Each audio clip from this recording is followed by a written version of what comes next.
Grae, and I'm a church boy. Now, this is the empty tomb. As I sit in my cell and await a final verdict on what they consider to be my treacherous behavior, I can't help but cast my mind back to the reasons for my predicament. A few days ago, I had my freedom, and now I sit here with two options: tell the truth or die. Indeed, I have been telling the truth, but their truth was not consistent with mine. I am on death row. We were men of war, armored for every occasion, helmets on and swords ready, in and out of war, never going in raw. The Jews considered us a den of thieves. We moved like a pack of lions, our nation, our pride. We were the Roman soldiers.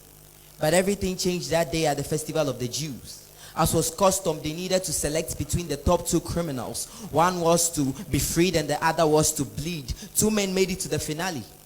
One, we didn't have much knowledge of, Jesus, who they say claimed to be the son of their God, and for this he was in prison. The second was very popular in our circles, Barabbas, who we all nicknamed Badass, a rapist, killer, robber, an exact image of the devil. Prison was home for him. Our leader, His Magnificence, Pontius Pilate, stood beside these two men and inquired of the Jews who they wanted. I heard a few muffled voices call out for Jesus. But the uproar for Barabbas was huge. And just like that, a man's life was ended. Hans went into a bowl of water as he cleansed himself from this guilt he felt for this crime that he had been led into. This Jesus was whisked away by some of my colleagues who were eager to make sport of him. His skin bent underneath the glow of the sun, and with every crack of the whip, wild sounds resonated out of his lips, and I could smell his meat. But to us hunters, it was all a game. To crown it all, thorns were made into an object of honor, and his scalp bled in ways never heard of. Jesus, King of the Jews. We walked with him side by side with a few others who carried their wooden coffins. The insides of their mouths were squeezed as juice spat in his face. I could tell this Jesus was not used to this. He fell under the strain of this heavy object which was to be his end. One came out of the crowd, probably a friend, and offered to help the weak man with his burden. At the final destination, we stripped him of his clothes and rolled the dice to determine who would inherit these garments from a dying man against his will. Nails were produced as quickly as they could come. Again and again, I could hear his bones crush underneath the iron as we hit the nail on the head, pinning this Jesus into history. Quite fitting that the carpenter's son was fixed to wood. Splinters filled up his wounds. Bloody, they demanded blood. Water he asked for, and vinegar he got.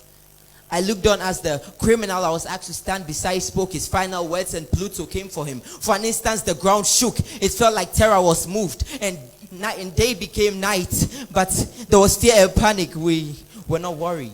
We knew about signs. These were just signs of nature. Nothing extraordinary, just a coincidence. As was my duty, I needed to confirm his death, and honestly, I only did my job. I took out my spear and pointed it towards the man who was hanging up there with his head pointing down towards the people who asked him to be killed. Sharp, it went into his sides, his ribs, even. But my eyes could not believe what I saw. Out came blood and then water. Out of the dead Jesus, self-acclaimed Son of God, I saw life come out. And though I sit here in this cell and await my fate, I cannot change my story even though they want me to. More and more of my colleagues were brought in this morning. Apparently, they were found asleep in front of the tomb where this dead Jesus was supposed to be. When they woke up, they exclaimed that they had seen a bright light.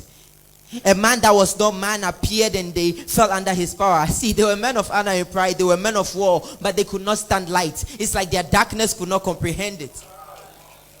The mystery of the empty tomb. I believe that this Jesus never died. I believe that he's still alive. Probably with his father, God. And as I finally feel what he felt, with my feet pointed towards the skies and my head towards the ground, with blood rushing through my head and bleeding from my palms and my feet, I know that my story is the truth. So Jesus, wherever you may be, all I ask is that you should forgive me and remember me when you reach your kingdom.